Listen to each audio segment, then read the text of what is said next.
Enjoy the show. Beaming at you from the depths of the internet. This is the Temple of Geek Podcast, your one stop for all things geek. Welcome to the Temple of Geek Podcast. My name is Alexandria, and I will be your host as we share our thoughts on Lord of the Rings, Rings of Power. If you haven't finished the first season, save this episode for later and come back because there will most definitely be spoilers. If this is your first time tuning into the Temple of Geek Podcast, welcome. The Temple of Geek Podcast has been around since 2012 and is hosted by a variety of geeks from the Temple of Geek team. Here we cover all manner of geek and pop culture news and events. To our returning listeners, thank you again for tuning in. We really appreciate you being here. With me today are three special guests. Welcome to the podcast, everyone. Can you briefly introduce yourselves to our listeners and tell them a little bit about you? Hi there. Thank you for having me. This is very exciting. My name is JJ. You can find me on TikTok under Lady Dragon JJ and on Twitter, Lady Dragon JJ. I talk about nerdy things, A Song of Ice and Fire, Marvel, Star Wars, Lord of the Rings, whatever is nerdy and interesting to me, you'll hear me talk about it. So that's me. Yeah, so I'm really excited to be here. My name is Sohaila. On TikTok and Instagram, I'm Sue's Theories. And I talk about a variety of different nerdy things as well, similar to JJ, specifically like Star Wars, Marvel, anything that has to do with like sci-fi and comedy and fantasy. I'm always talking about it. I do like video reactions as I'm watching TV. Crazy theories and earrings. My name is Star Wars Kari, aka Star Wars Tia, and same as JJ and Suhaila. You can find me on TikTok and Twitter, same handle is Star Wars Tia. And I do all nerdy content as well. Anything, cool and interesting to talk about. Star Wars, Marvel, DC, Rings of Power, House of the Dragon, all of that good stuff. Awesome. So I would like to start with just everyone's overall thoughts on the first season. Season finale's out. We know we're getting more, but I just want to know where everyone landed by the end of the series. I would rate this season, 7 out of 10. It had a lot of good moments, but there were a couple of things that I had issues with. But overall, I think it makes me want to go back and rewatch the season. That's how I know I enjoyed the show. Mm-hmm. And it definitely, I want to see more. Those are my two measures. Do I want to see it again? Or am I excited for the next chapter? Yeah. So if I answer yes to both of those questions, I enjoyed the show in majority of it. So, but yeah, those are my general thoughts right now about the season. Solid 7.5 out of 10. Awesome. Nice. I also really enjoyed it overall. I think it had some really beautiful moments. The scenery was amazing. And the relationships, I think, is what made this show really enjoyable for me. We had several different types of relationships that just hit home. Yeah. Were really emotional, which were really awesome. I think the story had a little bit of bumps, but they definitely wrapped it really well towards the end. And I'm also looking forward to the next season. So yeah, I'm excited. Cool. Awesome. I also enjoyed the show very much. I think that one of the biggest things for me was, since I'm not a book reader, I appreciated, kind of how they explain things for many of us that don't know much about the lore except for the movies. And it was easy to follow for me with everybody's storyline. And like Suhaila said, I think the relationships of the characters, in their individual little groups was one of my favorite parts, especially the relationship between Elrond and Durin. Yes. And the Harfoots for me. Oh, 100%. The Harfoots were yes. One of the highlights of the whole story. They were beautiful. To me, the Harfoots were very much what, kind of the whimsical fantasy thing that we kind of think about when we think about Tolkien and stuff with, concerning nature and the little cute creatures and stuff like that. So yeah, that was it for me. Awesome. Well, this was a question later, but we'll jump right there because I think everyone mentioned it. I also love the relationships and how they were written in this show. In watching the relationships in Rings of Power, do you have one that sticks out as impacting the overall story more than the others? Definitely, you're going to see Elrond and Durin. That's an important one, being that they hold access to Mithril. Yeah. So that's a big one. But also, I don't think that we are done between the dynamic between Galadriel and Halbrand. Yes. That's a very important one, and that one was sort of always on the edges. Mm-hmm. One of those relationships that you don't know if it's going to go either really great or it's just going to be terrible. Yeah. So it's that's what made it so compelling. So, and then the Harfoots, everything about Nori and the stranger, and the way that they sort of are secluded tribe of people traveling sort of nomadic lifestyle, and then they all of a sudden they accept this complete stranger into their lives. Because all of them are yearning for a little bit of adventure. Right. So I love that. But Elrond and Durin to me are probably atop of the line there, because in some of the quotes and some of the dialogue between them felt most real. Yeah. Like, you know, like that was my biggest complaint about the show. Like, none of the conversations feel, is that right word, genuine here? Maybe not, but like, are real people gonna have these conversations? Right. So you know what I mean? So like yeah. Elrond and Durin feel like, you know, they're friends and they're talking like friends. There's no grandeur. So I really appreciated that dynamic quite a lot. Yeah. Yeah, I totally agree. I think that that dynamic really like shone through during the season, and I think was one of the most powerful relationships and dynamics, and like went through a lot of different, maybe not stages, but moments, and different. Like, you can see that they have a lot of history, which I think a lot of the other relationships, aside from just the elves in general together, didn't really have a lot of that history. It was all kind of new, but I think that depth, and Galadriel and Elrond as well. The two of them, like the history that they share. Oh, yeah. I know that there's going to be more between them, especially with how things ended. And season one. yeah, good point. And just, like, That's the a good elves call. in general, like we got hints, like we got bits and pieces, and like a few scenes between the various elves, but we haven't seen all of them like really interact and really have conflict that they are like, you know, on different sides of. We got a hint of that in the finale, but Yes. we're going to probably see a lot more of that. And then the stranger with the Harfoots, however that pans out, like that is obviously going to be a really important storyline moving forward. In that relationship, I think we're going to see a lot more. Like that relationship, I think hit, I don't know, it was really, like, as soon as I saw the stranger interacting with Nori, it was just like super emotional for me. Yes. And I really love that. And like they both kind of brought the best out of each other. So I hope we see more of that, and it'll be interesting to see how they affect the overall story. Yeah. So I just want to like echo what you said about bringing up the best out of each other. Nori seeking adventure, him representing that unknown, the adventure, and he's seeking closeness and friendship and companionship, which she offers. And like they want to risk their lives for him, basically. Yeah. So I didn't interject. I just wanted to. I forgot to mention my talk. Yeah. For me, again, same sentiment as the other, as JJ and Suhaila. Elrond and Durin had like the most, I guess, in this season, the most intimate relationship when it comes to being friends and stuff. And I think I liked it, especially because we don't get to see much bromances like this in shows. Right. Yes. You know, between two guys just like caring that much for each other, like Durin crying because he thinks he's gonna lose his friend, and he feels helpless that he can't. Like he knows that he can do something about it, but his hands are tied. Like that was so beautiful to me. The way he was willing just to defy his father, the king. Yes. Yeah. Like that friendship must mean so much to him, that for him to go after his father and basically insult his dad in a lot of ways. Yeah. You're old and you're behind times. We have to do something different. And then during and the just third, completely, right? and go against, you know, and go behind his dad's back. Basically. Like, I'm just gonna do whatever it takes for my friend. And you know, and then a lot of these shows with, you know, friendships like this, they don't show that type of intimacy. And, you know, because guys would be like, oh, that's so like, you know, G word or whatever, you know, like that's their type of thinking and stuff. Right. But I'm glad that they showed it, so that way we know that, I guess, two guys can have that type of relationship, and it doesn't have to always be something else, you know? Yeah. They can be emotional. You know what I mean? Like you can cry in front of your friend. You can tell them, you miss my children's birth. You miss their birthdays. You miss my birthday. For you, 20 years means nothing. For me, it's a life. That line... I thought about that line for a week. It was so good. Yeah. Oh, the hurt that Durin was expressing in that moment. And like, yes, it was like coming from a place of anger, but it was coming from like a place of like hurt and loss, right? Like, he missed him for so long.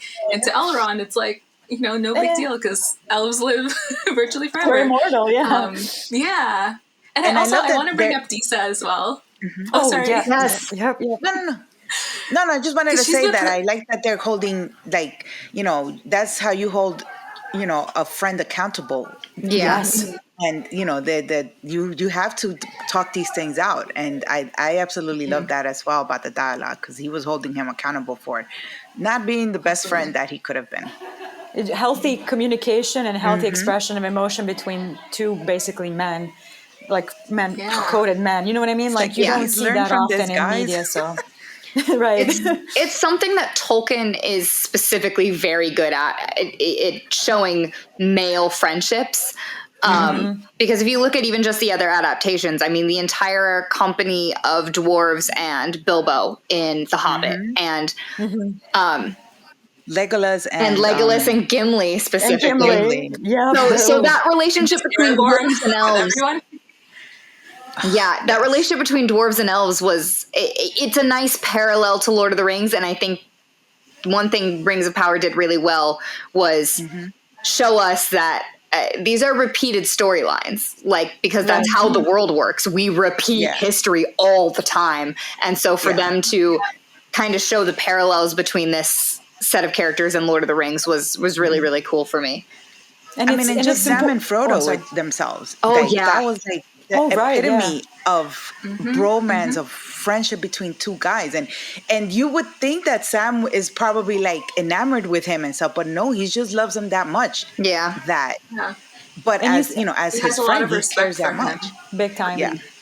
And you said the cycle repeats itself, and it's also such a good way to bridge the audience into what we know, which is the trilogy and the Hobbit. So if you kind of establish those relationships that are already familiar, it's going to feel more familiar, especially since this is said thousands of years prior to the events that most audience are familiar with. So it was a nice bridging for sure. Right. Yeah, I think that's something that they did really well. Now, we kind of talked about before that none of us are really book people. I have a very surface level knowledge of the history of Middle Earth. So we tend to place less weight on it as an adaptation and watch it just as a show. But because the source material does kind of exist, how important do you think accuracy to the source material is? So right now I am going through the creation portion of Silmarillion. Okay. I have reread it 17 times. I keep going back so I can remember Eru Iluvatar, the Valar, the Ainur, the Malfoy, and Morgoth, and Arya, and Ard. It's been a journey, let me tell you. This is an extremely dry book that is sort of just narrating you names and events.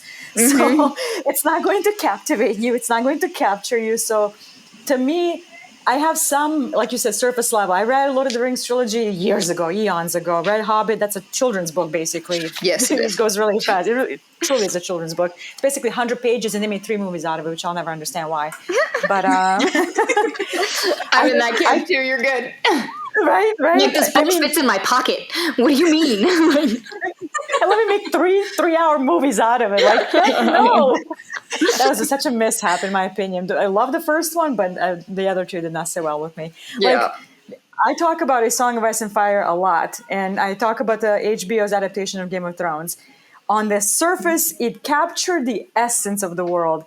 The problem for me arises when you kind of miss on a little bit of the magic of it, a little bit of the nuances, a little bit of this, a little bit of the creation, a little bit of these details. And I think the Rings of Power is kind of doing a similar thing. It's trying to pull the familiarity of the lore parts into the show, right? But they're changing it because they don't have the full rights to the Silmarillion. So it's going to be a lot of sort of how would I say, different reiterations of it. And if you're a hardcore book purist, you will not have fun with this. So, and if you're at that point, just don't watch. That's sort of how I feel about House of the Dragon right now. It's adapting a history that's unreliable text in fully, and people are expecting it to be word for word on on the show. So, which, just to I'm be clear, is not how screenwriting works in any medium, let alone adapting literal history books. Correct. Thank you. Like none of it is going to translate off of the page onto the screen. A lot of it's going to be cut. You got to keep it tight, and you got to keep the narration moving, and you got to keep the pace going. So, Right. To me, like if you imagine capturing the full extent of Silmarillion, who's going to watch that? Probably nobody. Nobody. They're going to die. It's of a boredom. documentary on Middle Earth, and I don't care anymore. Right? So, I mean, if you're a hardcore book purist and a lore nerd, yeah, you might not have a good time with it. But if you just let it go and you separate the two, it's two different fictional mediums, you can have a great time. That's my advice. Yeah, I agree completely. Sorry, I'm that's talking too something I much. had to learn. But yeah, that's something that I learned at a really young age, having been like a very avid like fantasy book reader, and then seeing movies being adapted after I'd read the books. And like initially I was like upset at the changes they would make, and then later I was like, you know what, these are separate. I need to separate these. I haven't read The Lord of the Rings or the Silmarillion, but I do know from Lord of the Rings creators online kind of the changes that have been made. And the show on its own, if you don't know the lore, I think holds up. It's not perfect. Nothing is. But as a story, I think it holds up. And like they're also, this is still the first season. They're still setting things up. Like if you think of the Peter Jackson trilogies, like the very first movie, you get to the end of it and like they just bring people together. That entire movie was just bringing Yep, right? Exactly. And so this season kind of, to me, felt like that. Like they were setting things up. And I understand the need to change the lore because from my understanding, a lot of these events take hundreds, if not thousands of years to actually happen. And so you can't use the same characters or actors for continuity. And it becomes really hard to follow the story. And it becomes like a big, huge, like, history documentary type thing. And it doesn't become enjoyable. So I think there is going to be, sacrifice of certain things in the lore, as long as they're doing it with purpose and as long as it kind of retains that feel of, that the movies have anyways. I don't know too much about the books, but to me, it still felt like it was in the same world as the Lord of the Rings trilogy and even The Hobbit. I don't hate The Hobbit as much, again, because I haven't read the books. But I think to me, it was just like another story in that same world that I love. So I didn't mind it as much. Didn't love stuff, but yeah, you kind of have to separate the adaptations online from the stories. And yes, some things are gonna, suck, and you're gonna hate it if you love the story as it is in the books. But different retellings of, within the same universe I welcome that. Like the more we get, these fantasy series online, these are huge productions of fantasy content that we, didn't really get for a long time. I mean, I was really young, but my parents' generation and stuff, like that stuff, was like niche. Nobody really, like sci-fi and fantasy on the big screen wasn't really as big. Now we're getting $1 billion show happening, and it's like, this is amazing. Yes, it's not perfect, but like just appreciate the fact that we're getting this, and because of this, we're going to get even better stories, in the future. Right. Yeah. And it's funny you say that, like I grew up in the 90s and the 2000s, to have Lord of the Rings and these high fantasy, Sandman, Lord of the Rings, Game of Thrones, in the zeitgeist, in the mainstream, receiving top funding. Who would have thought at that time when you were hiding, you like those things? They're going to call you weird. They're going to call you nerdy in a derogatory way. Like it's in the zeitgeist, and we made it here, and it's unbelievable, and I'm happy. Yeah. For me, because coming from a comic book perspective, because there's 80 million comic book adaptations now, nothing's going to be accurate. I don't care as much about story accuracy as I do about characterization accuracy. And I feel like that carries into things like House of the Dragon and Lord of the Rings. As long as the characters feel like they're the same characters, I'm cool. I don't need the story to be plastered word for word on the screen. But if I am watching a character that I know is supposed to be someone that I know in the comics, and I'm like, who the hell is that supposed to be? That is not how that works at all. Like every time they adapt Jean Grey, it physically hurts me. Even I know Jean Grey pain. Even I know Jean Grey pain. I almost got up and left in the middle of Dark Phoenix. I looked at my dad. I was like, "That's not how this works. That's not how any of this works." Like, so if it's that bad, then yeah, of course, you have every right to be angry. That's stupid. It's like someone Wikipedia'd the character and just like ran with it. They had an idea. They had an idea in their mind, and then they picked a character. Yeah, sometimes it's rough out there as a comic book fan. But ironically, I love Sophie Turner. It just doesn't I work in that movie. She was amazing. The movie was not. Funky Jansen. I'm sorry. I just got triggered back to the theater when I sat and watched Jean Grey, one of my favorite characters of all time. Oh no, girl. No, I'm back. I feel it. I don't know much about her character, like in the comics, but that scene where it was supposed to be like her, like the climax of the movie, and it's like her scene. My favorite part was Quicksilver. Well, okay, so and that should be the case. I don't think this is how it's supposed to go. We're going on a quick tangent because we do that all the time here, so it's fine. But I was watching it, and like the minute where Dark Phoenix, I guess, was unlocked, I just look at my dad and go, "That's Phoenix Force. Are they doing Phoenix Force, or are they doing Dark Phoenix? Because they are not the same thing. That is how she got Phoenix Force." And he goes, "I know." I'm like, that's not separate entities. Like, I feel your pain. It's like one comic book character I actually know and understand to some extent, and it's like they just keep failing at it, and I hate it. Same with Storm. Same with Storm. I mean, yes. We We're can gonna all change it. agree. Sorry. If the character is actually the character, we're good. Yes. Exactly. So that leads into your point about, take liberties with the story and the narrative, but stick with the concept of the character as it is on the tech, put it on the screen. Yes. So, Absolutely. Okay. Oh, that's funny. So we talked about how, like, obviously no TV show is going to be perfect. No movie is going to be perfect, except for The Princess Bride, obviously. Breaking Bad. Sorry. Yes.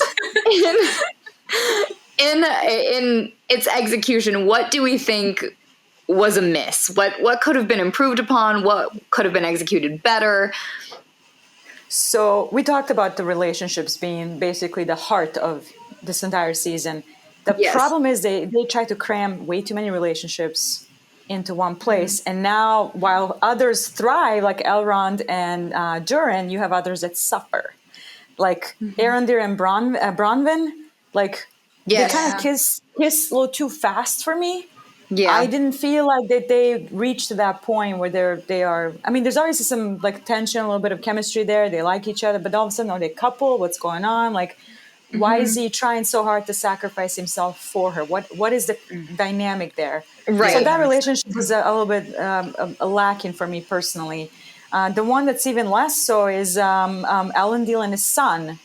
There's like moments here and there where it feels like, we're going to get to some point. And that's the problem with a lot of the season for me. There's no payoff in most of the scenes because it just cuts it off, like right at the pulse. Right before we get to the finish line, they cut it off and move on to the next scene. And then I feel deflated. And they keep doing that. You can do that once or twice for me to get my heart rate going. But if you do that 5-6 times in one episode, I am deflated by the time it's over. Like, I don't care for the outcome at that point. Because you're not giving to me anything as a viewer. You know what I mean? So some of these relationships, in my opinion, could have been fleshed out a little bit more, but that's because they crammed way too many relationships and tried to establish them in one season instead of maybe giving 2-3 episodes to Elrond and Durin, maybe give 2-3 episodes to Arondir and Bronwyn and Theo, because Southlands were the weakest part of the story.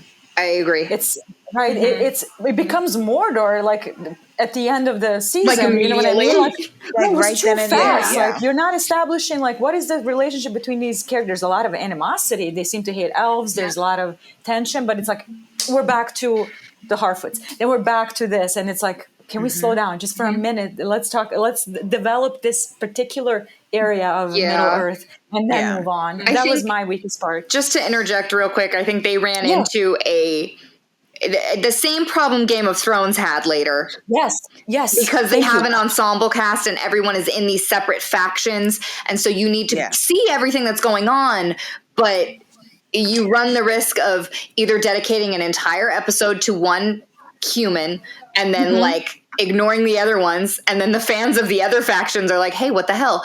Right. Or you try to give everyone equal screen time, and then there's no actual progression in the story because we get like 30 seconds with everybody. And the problem you get with that is then you get the dialogue that's going really hard. You know what I mean? Like it's all of a sudden they're talking life and death situations and nothing happens. You know what I mean? Like they're not having these little tiny bits of like peeling an onion off of a character when they're having a conversation that's actually a little bit more down to earth. But no, they're talking end of earth, an enemy that never comes. It's like, where's the urgency here? Right. Because you're trying to cram so much in. So to me, that's a huge negative. Because it really hurt the story, but not enough for me to not enjoy it. I still enjoyed it way more than the negatives that I'm talking about. Right. So I just want to make that clear. Yeah. But that's my overall thought on that. Too many relationships, and some suffered, some were better. And I wanted more out of like Isildur and his dad, because that's an important. Isildur is an important character. Right. Very important. So. Yeah. For me, I didn't mind so much the first couple episodes doing that because I understood that, like, especially because they released the first 2 episodes together. I think if it was just the first episode, like, there wasn't quite enough there for me. But the first 2 episodes together, didn't mind so much the cutting back and forth. And they did have that, like, map to kind of show, okay, we're moving from here to here. So the transition was a little less jarring, but it was still a transition. But then they continued doing that for the season, you know, switching between, you know, the characters and, you know, showing a little bit here, showing a little bit there. And then they like got rid of the map. And so after a while I was like, okay, I have an idea of where these people are, but like the transitions felt more rushed.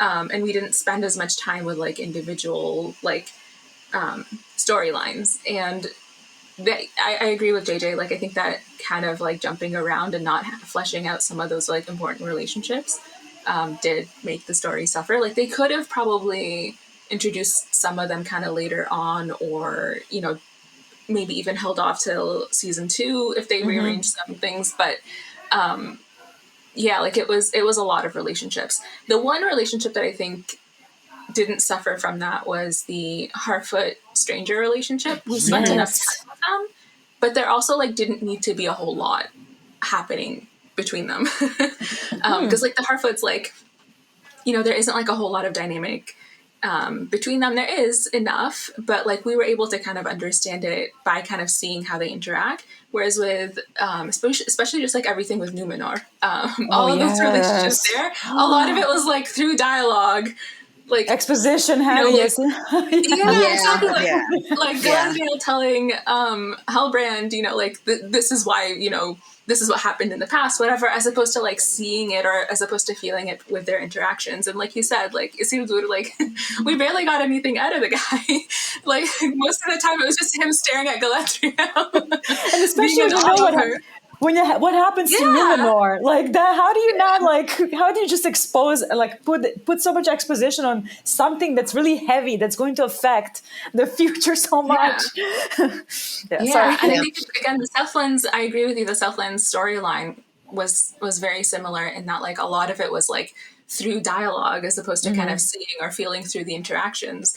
And I think that's also why like the Bronwyn Arondir relationship like didn't feel as deep to me, because a lot of it was through dialogue, as opposed to seeing it. And like they were like talking about like, you know, going like getting an orchard somewhere after all of this is done and like living together. And I was like, okay, cool, but like you guys are barely even a couple at this point. Like, who are you? Yeah. But yeah, like I wish like we kind of were able to like spend a little bit of time, especially with the Southlands, before things just you know went sideways. And Numenor, we got to spend a little bit more with them, but it like there were so many characters in Numenor that we were like trying to understand that it, you know, we didn't get as much time and enough with them. Right. Yeah. For me, I think it was the same thing. You know, and it's funny because people complain, like one of the main complaints from, you know, a lot of these people that just wanted to be negative was like, oh, this is such a slow pace. you know? And I'm like, I want it to be slow. Slower. That is so funny. It's funny because I'm like, I want it to be slow. Because I wanted them to take their time, and they were like giving us explanations of certain things just super quick instead of just leading into it. Yes. Like the whole thing with Gil-galad explaining to Elrond what's going on with the leaves and stuff. We should have spent way more time with that instead of just one little like 10-minute conversation of them just like, you know, saying, "Oh, this is what's going on, Elrond, and we need Mithril." Like, what? Where it's like this is the solution, and we had just discovered Mithril. I think this episode before, right? And Celebrimbor shouldn't have trusted Halbrand so quickly with the secrets of the freaking whatever. Yeah. That was way too quick. I was like, that's one. Like that's one of the complaints that I saw from like, you know, the lore people online was that, you know, they because it took Sauron or Anatar or whatever like a while to build a friendship with Celebrimbor. Yes. To get to the point where Celebrimbor trusted him and they're like, okay, yeah, well, we need to listen to him because he knows what he's talking about and he's cool, you know?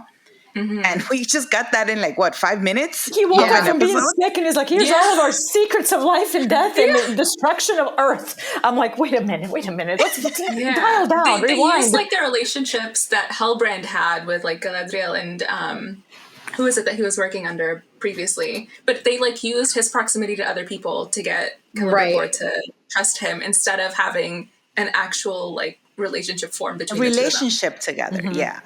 Because that's the whole point of Anatar or Sauron. He's seductive. That's what he does.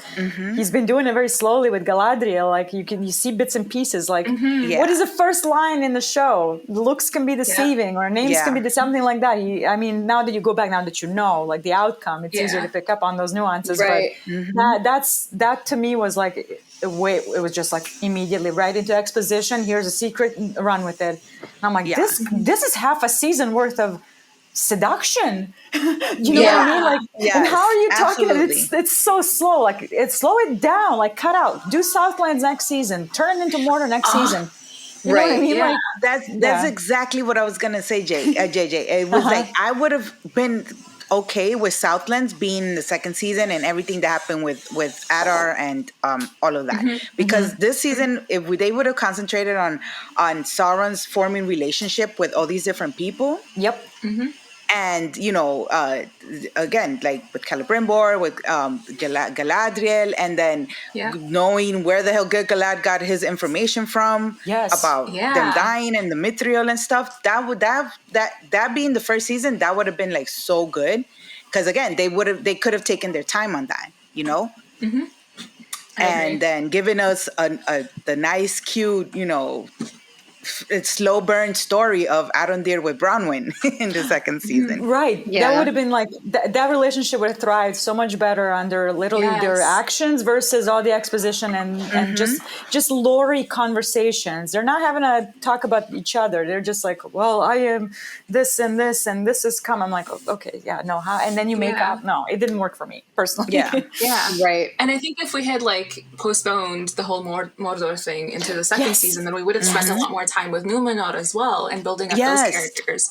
And like, we didn't need to rush that. Like, there's a lot going on in Numenor. And again, I'm not a book person, but like, I learned from lore masters online, and like, I was like, oh my God, this goes so deep.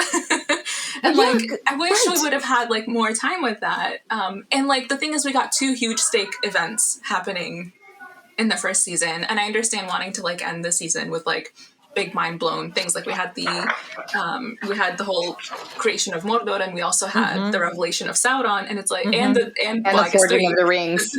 Exactly, the forging of the 2 rings, and it's like that is cool, and it's really amazing to have. But we also could have had one in the first season, and then had you know, the second season could have like started or halfway through had like something big happen, and then whatever big thing that they're planning for season 2 by the end of season 2.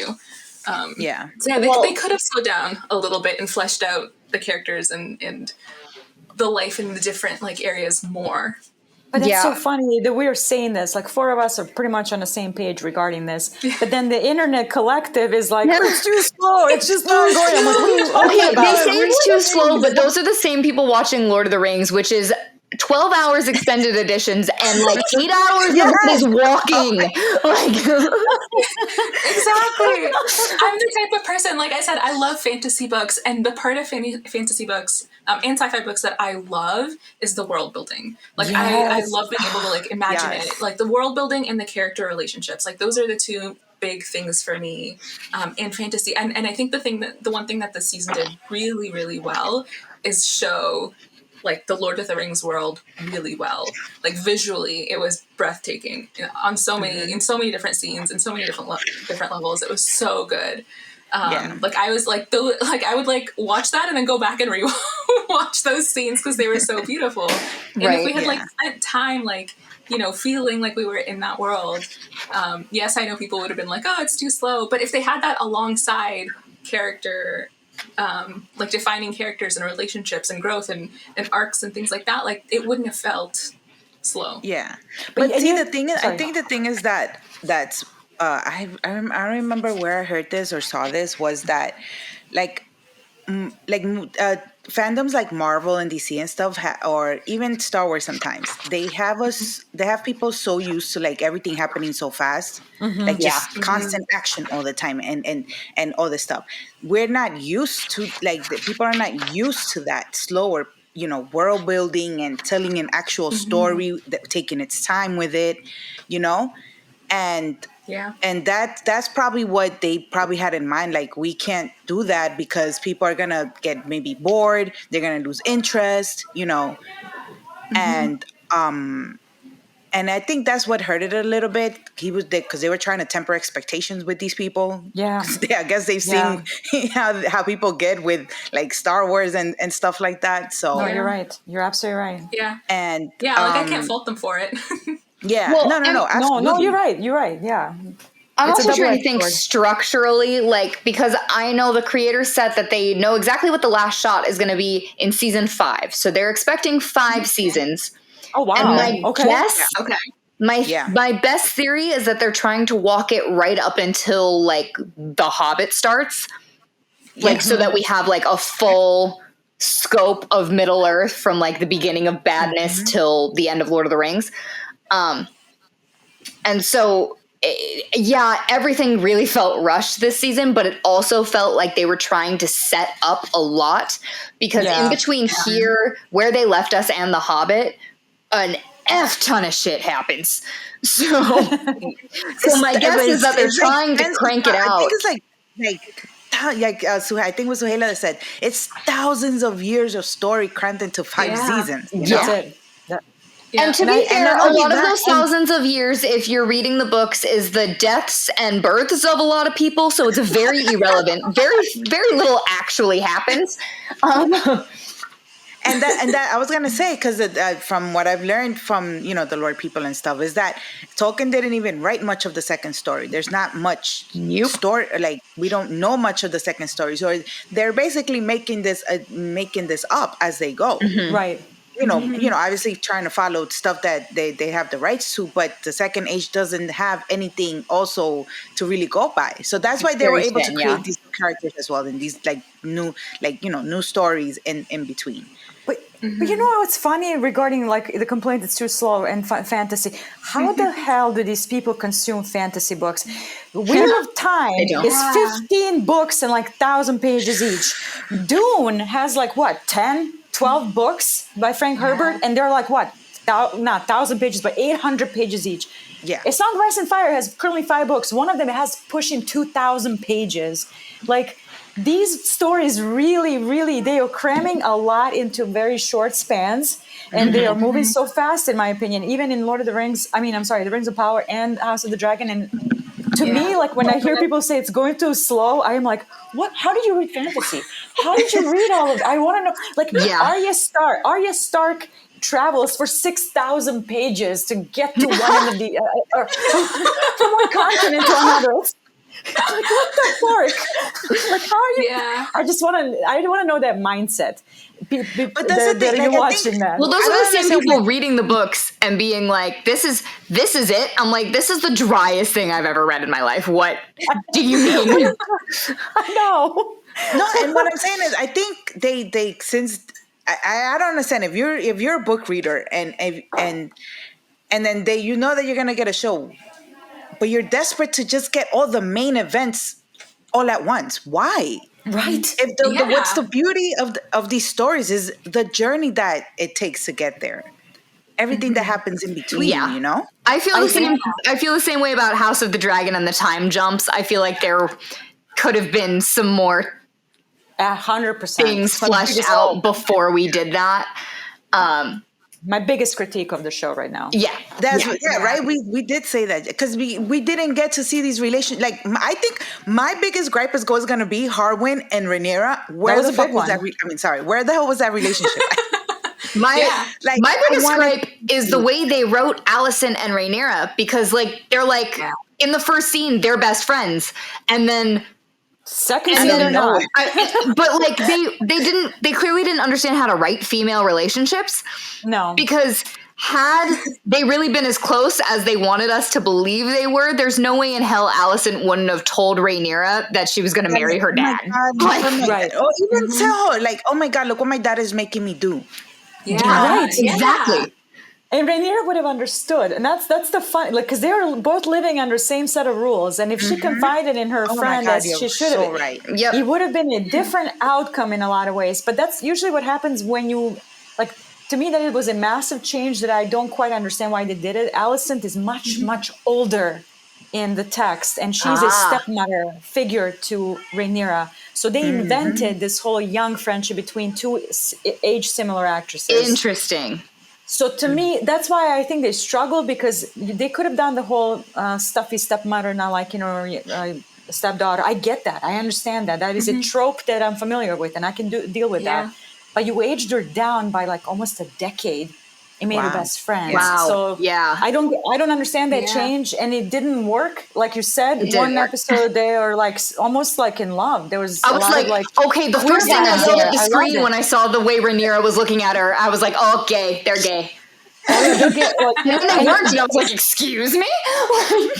And Rhaenyra is canonically bi, so Alice, I'm not so sure, but Rhaenyra was in love with Daemon's wife for a long time. They spent a lot of time together, and she was more age close to her as well. So those changes, like, to me, like, okay, now your story is suffering right now because you made that massive change because you wanted to humanize Alicent, but you took away Elena and some of her scenes and some of her badassery. So some changes work, some don't. I also think part of it was the shows were in production around the same time. I think Rings of Power definitely started first, but right as Game of Thrones was winding down, they were like, we have all of these spin-offs, and House of the Dragon is the only one that survived.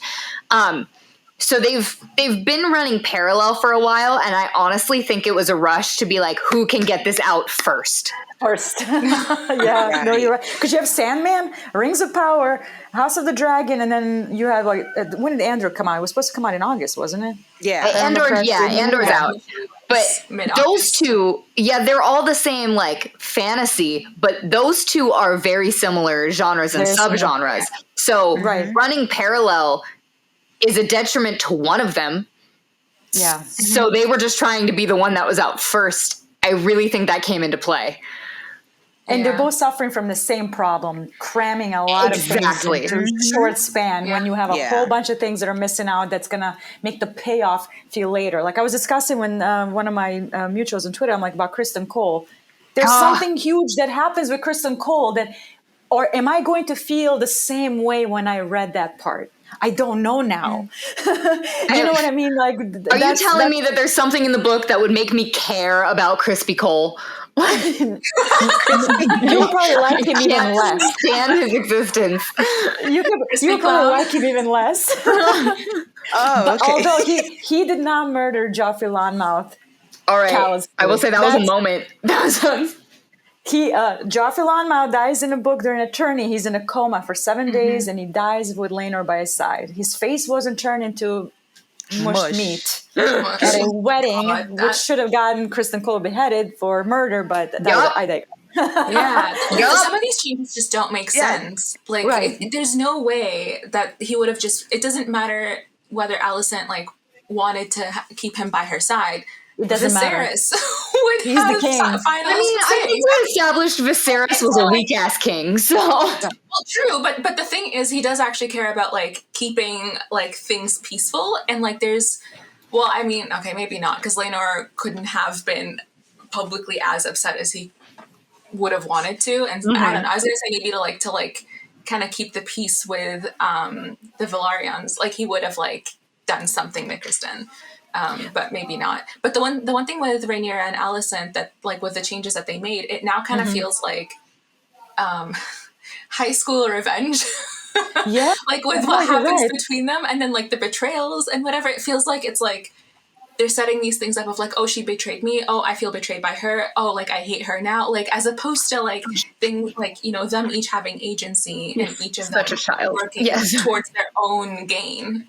Right. They took away some of the agency from Alicent. She's a very active player in the things that happen. So some changes I don't like, but like now there's some complaints regarding the leaked episode, which we're not going to get into, but people forget that, you know, the text is unreliable, but aging down Alicent was a deliberate choice. Deliberate change from canon. So well, okay, so there were two major reveals in the season finale. One was outwardly stated, and the other one was simply heavily implied, but those who know. What are we feeling about those two major reveals?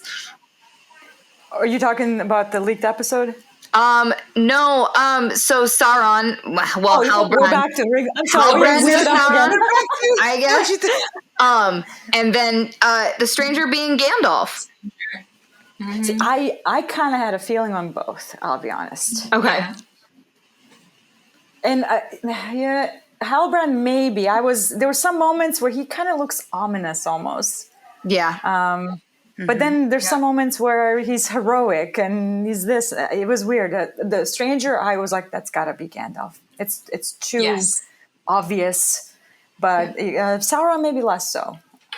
Good. Maybe less so. I pegged it. I have a TikTok video from like the second episode, and I pegged Gandalf immediately. It was honestly gave it away for me wasn't even the fact that he fell from the sky, because I don't know enough of the lore for that. It was the way that the actor cupped the butterfly. Oh. Because it reminded me of when Gandalf was stuck in the tower with Saruman and sent the message via the butterfly, and I was like, oh, that's Gandalf.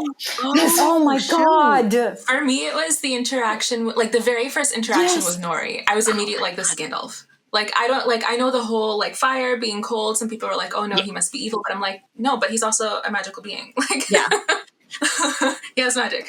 But to me, that first interaction with Nori, where he's like really disoriented, just the way that the actor played that specific scene, I was like, this is Gandalf. It screamed Gandalf to me. And then they put him in gray robes, and I was like, Gandalf. And then I'm like, Gandalf. I think the actor did an insanely phenomenal job as well, because he had to have studied the mannerisms of Ian McKellen, because that's what gave it to me. Like, I'm like, and then, like, partway through when they started trying to, like... Oh, sorry, go ahead, Tia. No, go ahead. I was just talking to myself. Like, to me, there was no doubt that it was Gandalf right away. And then when they started, like, being really heavy-handed, trying to make us convinced that he was Sauron, I'm like, it's Gandalf. Like, they're trying too hard. They tried that. To make us, like, doubt who he is. And I'm like, look, if they change it, fine, that's fine. But to me, it just screams Gandalf. Yeah. And this is just from the movies. Like, just from the movies. And then that's one of another issues, and I think it cost the story a little bit. And it goes along with the whole cramming a lot of things in different places. I am not a fan of mystery box style of storytelling. I never was. The payoff is never worth it, because it takes a lot of effort into one specific thing in order for the mystery box, when it unravels, that it makes sense or it's satisfying. So I think they were trying to keep the audience on their toes, but audiences are not stupid for the most part. You know, ignoring the crying fanboys, most viewers are not dumb. I had a lot of people insulting me for thinking it was Gandalf. Oh yeah, me too. Like, sure. Oh my God. You don't have to believe it's Gandalf, but I'm right. Oh, so, haha. Now you have to make a TikTok video. I told you. What did I say? Yep. And you were all pricks about it. I thought it was Gandalf from the beginning. I actually like the Halbrand one because I think now that I'm like, because the whole relationship with Galadriel and Halbrand, initially I was like, why is this guy still around? Yeah. Maybe like King of the Southlands. I'm like, okay, maybe he has some use. And then it wasn't even me who thought he was Sauron. It was do better. Yeah, exactly. He was the first one that I had. Like, I was unsure of Halbrand, but I didn't think he was Sauron. But I was like, he's kind of sketch. And then when he started saying it's Sauron, I was like, wait a minute, maybe. And then I think like the way that they did the reveal, like that to me had enough of a payoff. But it also would have been like, now that like if you go back and either rewatch or think through like that entire relationship, you're like, oh. But if they had that from the beginning, where you know who it is, that would have just like, we would have had different reactions to those scenes. I think one of the things is they wanted enough mystery there that it got people talking, and like you don't know what's going to happen next. That was a huge conversation. Maybe like more Game of Thrones, House of the Dragon style of like you don't know what's going to happen next, or you're like kind of, I don't know if that's necessarily what they were going for, but like having the internet being like, on two sides of an issue, being like, this is no, and like, back and forth, and like sharing theories and evidence and whatever is one thing that they wanted to have. And so they got that, but at what expense? I mean, if you're a smart showrunner, you're going to create a conversation that's going to sort of transcend time after time, episode after episode. And to me, like the shot in the reflection in the ocean or the sea, worth it. Like any problem I had, like any quips, any little thing, I'm like, when that happened, I was like, oh my God, who filmed this? Give them flowers. Worth it. Everything was worth it. It was hot. So I'm sorry. I'm a fan. No, that scene I know was we still so didn't ill. want him to be Sauron because I'm like, their chemistry is so good. So good. I'm like, I don't care. But see, that's my people. But that's what's so amazing. That's the whole point of Sauron and the way they did him, because that's how he had all of us convinced and fooled and doubting and questioning everything. And that was the, like, I think that was so great that they did it like that, because that's exactly how he's supposed to be. Like, so that was reaction right now. Yeah. Why? Yeah. That tells you everything. Exactly. Like, there was like, what? Oh my God. No, because every time that I always like, once at the beginning I had no idea. I was like, oh, he's a stranger. We're gonna see who it is. But then he started doing these little things here and there, and it's like, I don't know. There's something weird. I mean, I still wasn't convinced that it was Sauron, but it was just like, there's something sketchy there. I don't know, Halbrand. You kind of sketch right there. Yeah. And then when he killed people in Numenor, when he killed all those people that brutally, I was like, that was brutal. That made me question. I was like, that's a bit much. But then he goes and says, oh no, I want to stay in Numenor. Why are you trying to make me leave? I'm like, oh, okay, never mind then. Maybe it's not. Because, to me, Sauron was like always wanting to try and go, and, why would he want to stay in Numenor being a simple smith, Well, but this is where book knowledge comes in a little bit. Yeah. I was gonna say, Sauron, it was kind of back and forth. Like, I actually really liked the Halbrand reveal, even though it took me a minute to process what had just happened. Because one of the things with Sauron is, at his beginning, he really kind of goes back and forth, like, am I good or am I gonna go full evil? And then he like fully repents, and then he's told that he needs to go somewhere to like work off all of the evil shit he's done. He's like, you know what? That sounds a lot of like a lot of work. I'm not gonna do that. And then it goes full evil. So if I remember correctly, didn't like in the lore, didn't he like seduce or convince the king of Numenor or something to rebel against the elves? And it's something like that. Correctly. Something like that happened. So I figured he would stay in. When he's like, I'm going to stay in Numenor, I'm like, okay, all right. That gave me like a little bit of a. And then he goes back to Middle Earth with Galadriel and the crew. I'm like, wait a minute. Maybe I can ship this. Maybe I can ship this like without guilt. But no. Honestly, no, though. If you go back and like now, again, if you go back and think about it and like, it's like, wait, certain moments, like the way he would convince certain people to do certain things, like when he was in jail in Numenor, and then he would tell, like, he told Farazan, well, what do you think she's going to do? Like, he put that little seed in his head to what Farazan did next. Yeah. And then he would do the same thing with Galadriel. Yeah. Interesting. Yeah, even Galadriel, she almost clocks him for it too. Right? When she's so close. Convincing him to go, she's like, oh, some may think that you got me to get you an army, right? And she almost clocks him.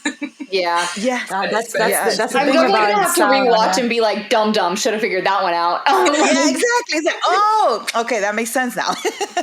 Yeah. But is he gonna go back now to Numenor in some shape or form? Probably. How is that? He has to, right? I mean, we ended with the illusion of the Numenor being destroyed somehow. Oh, you're right. It did. So, you're right. It was right after because his physical body at that point is destroyed during Cataclysm. Again, they're changing things. They're not following exact events. Right. Yeah. That's when he cannot be what he wants to be anymore. He could shift into anything at that point, like snakes and beautiful blonde looking whatever. But like after Numenor's fall and the Cataclysm, that's when his physical being is no longer. Right. I don't know how they're going to do that. I'm really curious because he went back to Middle Earth. Because when he was staying, I was like, oh, he wants to stay in Numenor. Oh, I see where this is going. But then he goes, I don't know. It was confusing. But well, now he's in Mordor, and I guess he's there because he was going to go take revenge on Adar and stuff, I guess. Oh, Adar. We haven't talked about Adar. Yeah. Because why else would he go to Mordor? Season. Like, what would be the reason for him to go there? Yeah. Yeah, either to get the army or to get back at Adar, or both. Both. To get both, Yeah. Which, again, we didn't talk about the Galadriel and Adar scene, that conversation. Probably the best scene in the entire season. I agree. So good. By far. Like, I kept rewatching that one. The way that Galadriel's darkness just jumped out. She was like, yes. No, let's kill them all. Genocide, everybody. And he's like, these are my dark children. They're just seeking place to exist. I mean, their existence being a creation of his own. But it was... I loved it. That was the best piece of dialogue. It's just the juxtaposition of like, you know, are they really bad even though they were created by the same people that created you? You know?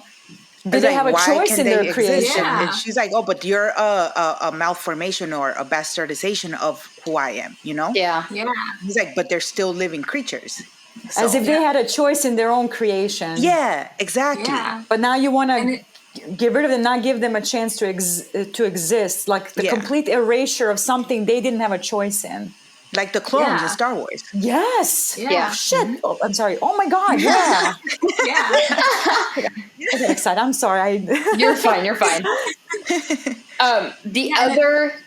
The other scene I wanted to mention, just because I'm hoping it's going to have some impact later, I'm going to be really upset if there's no payoff to this, was when Galadriel is talking to Theo, and she was it when she was talking to Theo, and she mentions her husband.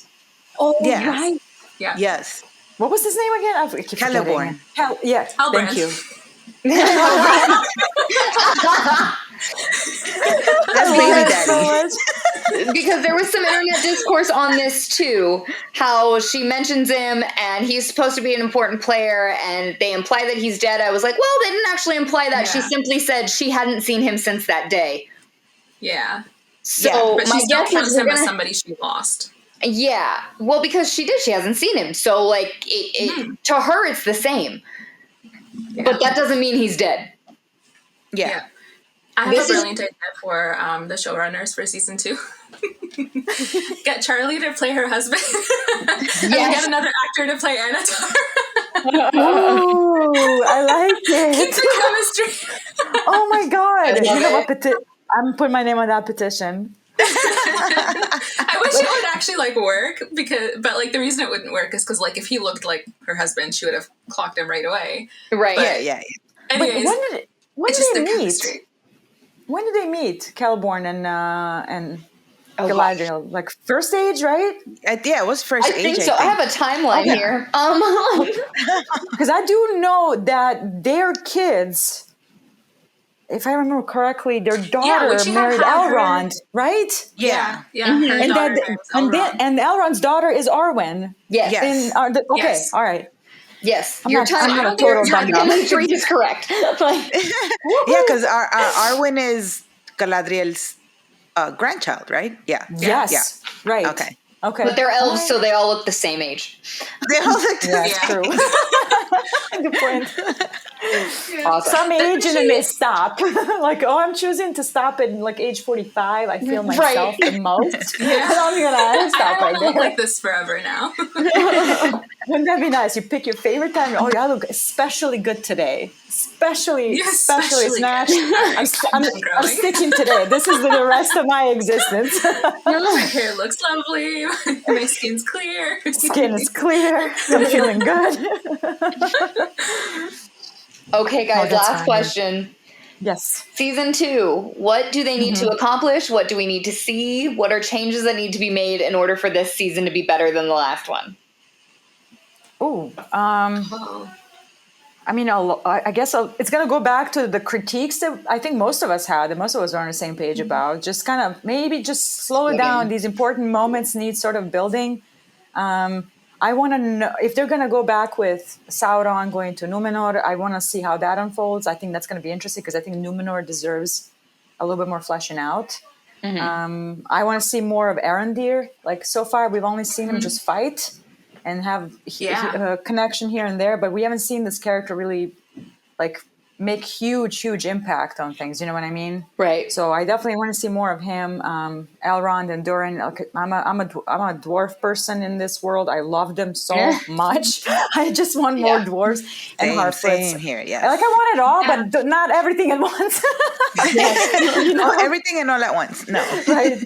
Maybe like dwell in a little bit of the world building. You know what I mean? Like we met the characters, we understand their relationships. They might be sped up, but we understand what they're about. Maybe do a little bit of magic, develop that. How does it function? How does it work? Because magic is the fun part of this. So I am hoping for more magic. Yeah. I wanna see more conflict within the elves. I know we got hints of it, but it was very high level, and they kind of banded together against this fading thing.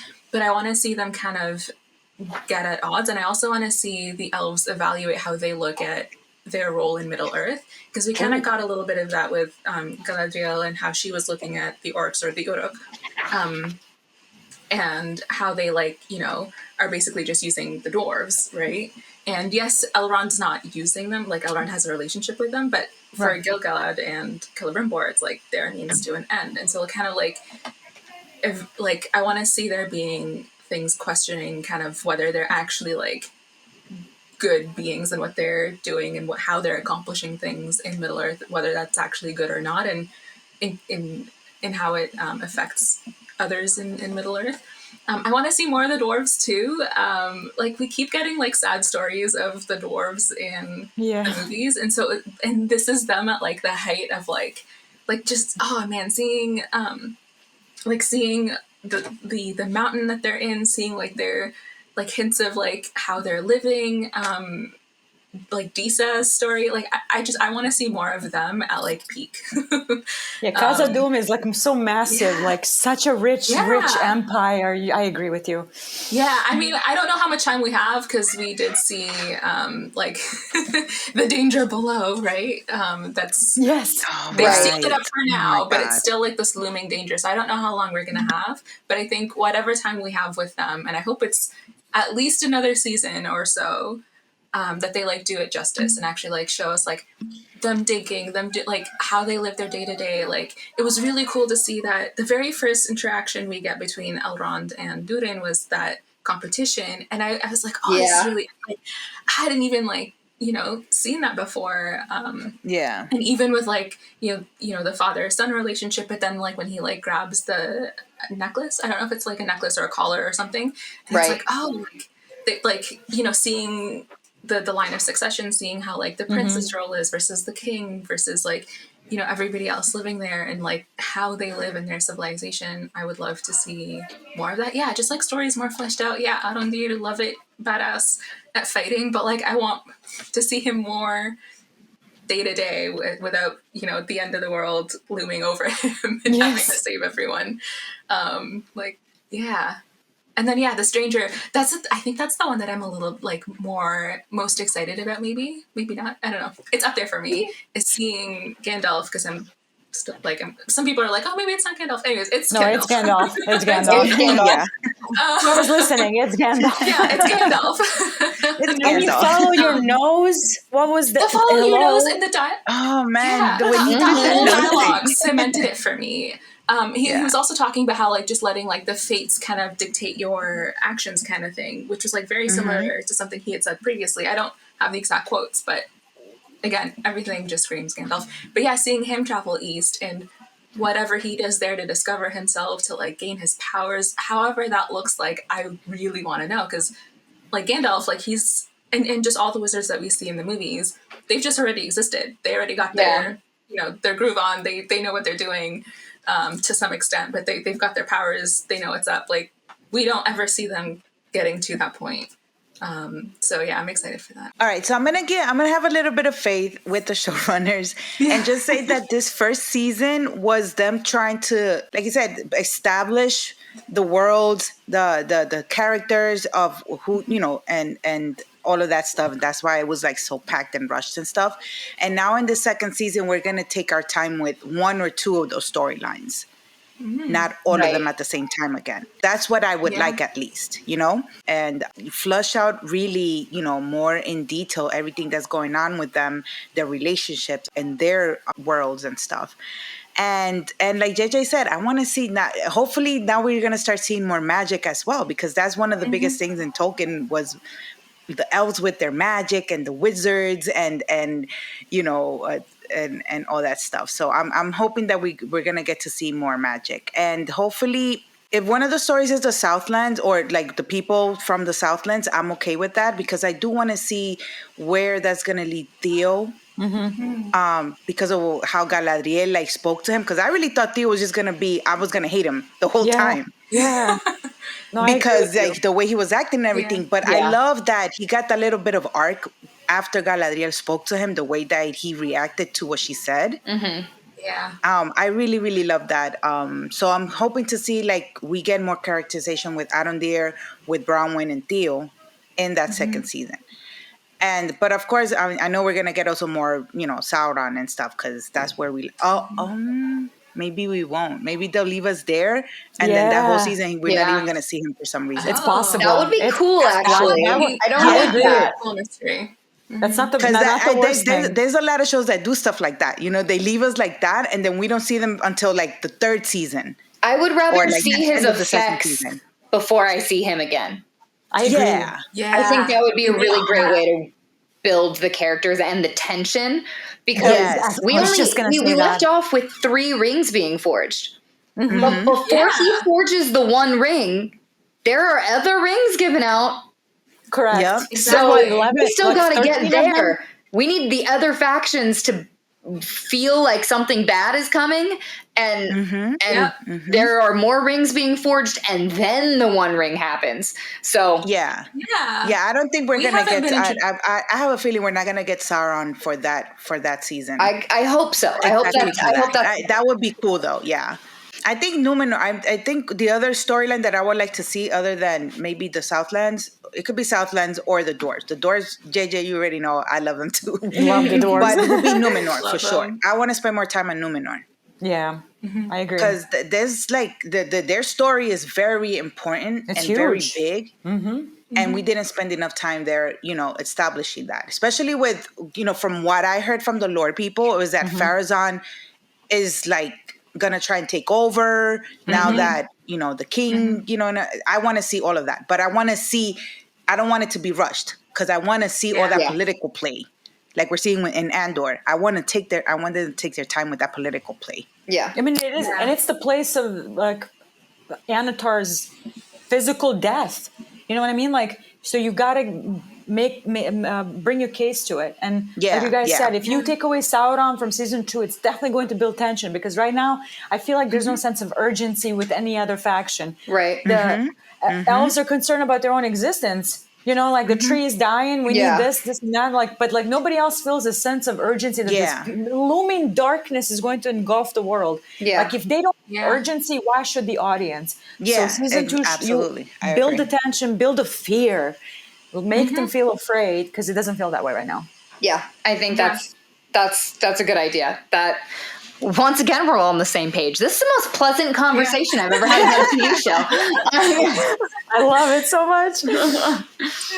Awesome, you guys. Well, we're gonna wrap up. It was so nice talking to all of you. You guys all have some very thoughtful commentary, and it was just really nice talking to people who really watch critically. Sometimes you get on the internet and it's like, it's just it's a rough. show, relax. I'm like, no, but watch it though. Like, like I'm feeling things when I'm watching it. So like, Sorry, that was great. I mean, maybe you watch it. I don't know. like it's the same vibe as people who do things for fun. I don't get that. I'm a competitive person. Why are you doing it if I'm not going to be good at it? That's Oh, I love that. That's good. same thing with watching TV. Why are we watching it if I'm not going to analyze it? Like, Yeah. If they're watching it to react, that's a whole different way to experience Yes. media. Then you're Yes. not actually consuming with the product that you're given and critically analyze. You're just waiting to react so you can tweet your little outreach clickbait so that Yes. so that all Oh of us my can God. make TikTok videos on it. exactly. Yeah, no, I want it to take me out of the stress of like my world and then into the stress of another world. Exactly. I need to project my stresses onto fictional characters. I want to be stressed about Oh my God, I love Sauron and Galadriel, and now I can't ship them anymore. I'm stressed. Yes. What? Yes. I'm not giving up. Okay, yet. I will accept something like I will accept that they won't get together if we get Thranduil. If we get Lee Pace making an appearance somewhere in the show. You know what? Lord, help me. That's fair. That's a reasonable request. It's a possibility. I asked that want him question. married. Very important on TikTok. I was like, can we get him? He's like, yes, because he is alive during the Technically. second He's in age. the same There you go. age. Yep. Don't Yeah. mess with my emotions. I'm fragile. I will not have this. I just want Lee Pace in everything. So So bring him back. okay, so now I'll Lord be- of the Rings. Okay, so season 2 finale, JJ on TikTok. I hate this freaking season. It had no Lee Pace in it. My expectations weren't delivered. And I blame you. This will be our Okay. fault.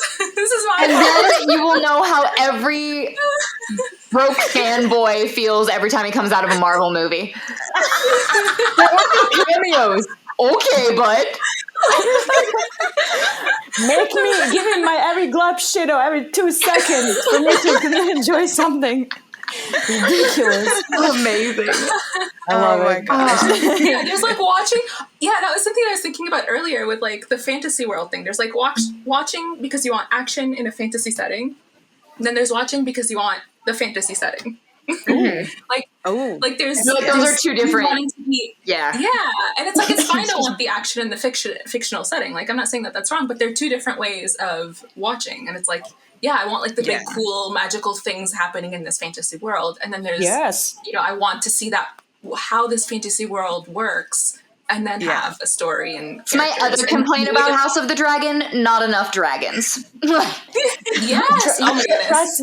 Trust me, We've you got don't whole want to get episodes attached to about them. JJ, don't get JJ started. Don't get attached to dragons. But see, that's what I appreciate about the Harfoots, because there was no crazy action going on, and it felt so fantastical. Yeah. Yes. Oh, Yeah. my So God. cutesy, like Well, everything and was- cutesy. Connected and deep and emotional, and all of their stakes were like real human So high. stakes. Yes. Yeah. It was nice to watch.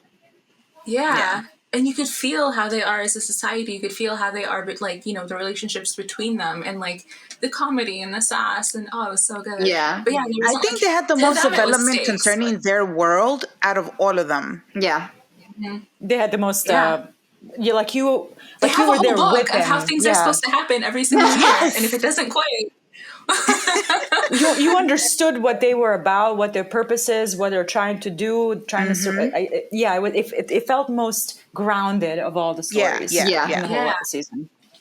Yeah, and I felt they had the best grasp of how the world works in Middle Earth. Like the elves have like, they kind of look at it from like this high point because they live for so long that little things that happen, you know, they're not very concerned. And like, I mean, everybody saw like the comet or, you know, the falling star, whatever, and like go through the sky, and everybody's like, okay. Oh, you're right. Oh my God, you're so right. Like, good point. She goes and explores and she finds it, and then they realize it's a stranger, and they're like, what does it mean? And like, you know, like, I'm pretty sure they don't see falling stars every day, but yeah, nobody felt super concerned. I mean, maybe in the Southlands they did a bit because they were already seeing things happening. Right. But the stakes are a little bit higher. Huge event to them. But it wasn't just Nori too. Like Sadok had that in his book. Like it's like it looked like his book was prophetic, basically. Like and very prophecy. And a lot of like. And the whole story had most magic, if you think about it. Yeah, you're right. Because the red whatever, the fallen star, he saw that and he's like, oh, that's not a good sign. It's like they're sprinkling in just a little bit of their own what they interpret certain events as. Like I love that stuff. Like confuse me, please confuse me, so that when that shows up later, that I can interpret it in a certain way. Confuse me. That's what I want out of that story. Yeah. Yeah, the whole constellation. Even at the beginning with the two guys that had like the huge antlers, and then Sadok goes and is like, "Oh, that's right here in my book." Yeah, I was like, "Wait, why? How?" Sure, I need to rewatch this whole season again. It's such a rich history of like their ancestors for generations and generations putting all of this knowledge together, and that's what keeps them alive. And without it, like they wouldn't make it. That's it. And so like you can see how important not just their own relationships are, but their entire history and the things that their people have gone through and the way that they've adapted and their lifestyle and the reason they make these migrations and when and why and where. And it's so good. It's so rich. And I'm really glad. Like some people were like, oh, that line, like that storyline was like useless and it could have just been like a couple scenes. And I'm like, what? What are you talking about? No. Like, I understand there was a bit of repetition. The whole world. Yeah. And like, yes, there building, was a little bit of repetition. I love that we like, took that little bit of time with seeing Nori's family, Papi, and doing that migration, showing them migrating and everything that they had to go through. Yes. That shit made me cry. Seeing just like the vast distances that they go, like they're the ones that are in the most danger out of all of the different peoples in Middle Earth. Yeah, the elves stay where they are. The dwarves are in their mountain. Like the humans, they're kind of they settle and they adapt and they kind of maybe move around a little bit. I think they were the only ones. They were the only ones that didn't have like crazy time jump things going on because they actually took their time seeing them migrating. Consistency. Yep. Yeah. Because when we got Celebrimbor and Elendor just immediately in front of the caves, I'm like, how the hell did they get there so quick? Yeah. No, and then you're right. And then we got a shot of the of like the tower being built, and it was like the episode after the dwarves agreed to help them out, and I'm like, wait, how did they get half of the tower done so quickly? Like, how much time has passed? But yeah, no, their storyline. Yeah, was the like, Harfoots, I think, the most magical. It felt small scale, but when you look at it through their lens, it's like the biggest stakes. Yes. Like Nori said at the end, it seems big because we're small. Oh, yeah. Oh, I love that scene so much. That line made me laugh as I was like streaming tears. Because at first I'm like, oh no, he's gonna go off on his own, like he's not gonna have Nori or any of the Harfoots with him. And then when they tell her like, here's your backpack, go with him, I was like already in tears. And then like her family, and then Poppy. I thought Poppy was gonna go with her, but she wasn't like carrying anything. And I was like, no, please go with her. She didn't end up going with her, but yeah, no, I was like just tears, and then that line made me laugh. But yeah, it was good. Please follow us on Twitter @Temple of Geek. Follow us on Facebook at facebook.com/Temple of Geek. And remember to visit templeofgeek.com, your one stop for all things geek. Goodbye. This will conclude our transmission.